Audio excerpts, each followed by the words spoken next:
ancient of Christian practices. For 19.5 centuries more, Christians have gathered to hear the story of Jesus' passion. So, before it was written down, people believed in Christ before they read his story. Are you here because you read a story? The first Christians didn't read about Jesus. They heard about Jesus from those who needed to tell it how it was, because of what the same news had done for them. Still, we know that telling this tale was the most popular Christian practice because of how it was written down. The Passion, common to all Gospels, is the only story that unfolds moment to moment, from Thursday night through to the end of Friday, when the fading light brought the beginning of the Sabbath of great solemnity, and the world slept. Told as it happened from those who were there, how their master was betrayed and handed over, how his friends abandoned him, how he was tried and judged a blasphemer and traitor, how he was sentenced to the worst criminal's death, crucified, and was buried in someone else's grave. He was despised, and we esteemed him not. But why tell this tale? Why not the resurrection?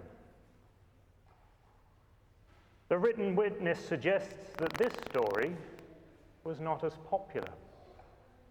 Each gospel tells it differently, while Mark, in its earlier version, relates no appearance of the risen Jesus at all. Reports added only later. I guess it is easier to describe an execution than a resurrection.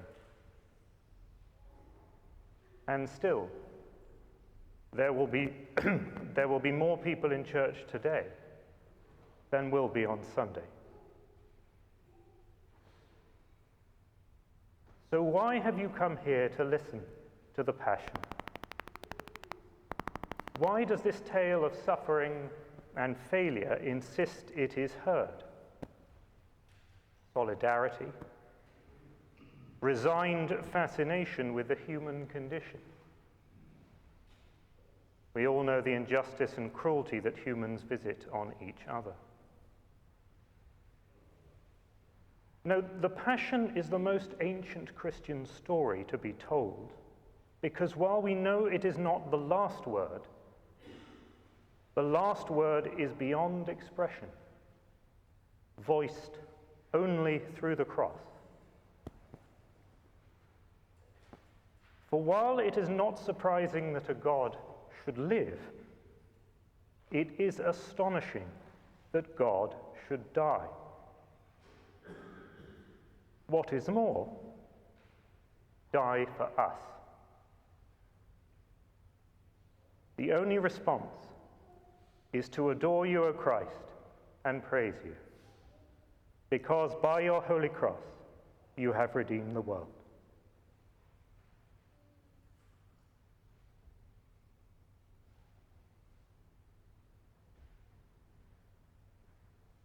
We will conclude the first part of the Good Friday ceremonies with the general intercessions in a moment, and then we will move to be able to adore the cross of Christ. Please, when you come to venerate the cross, follow the indications of your marshals approaching in twos, and just to remind you, it is the left side that venerates first, followed by the right.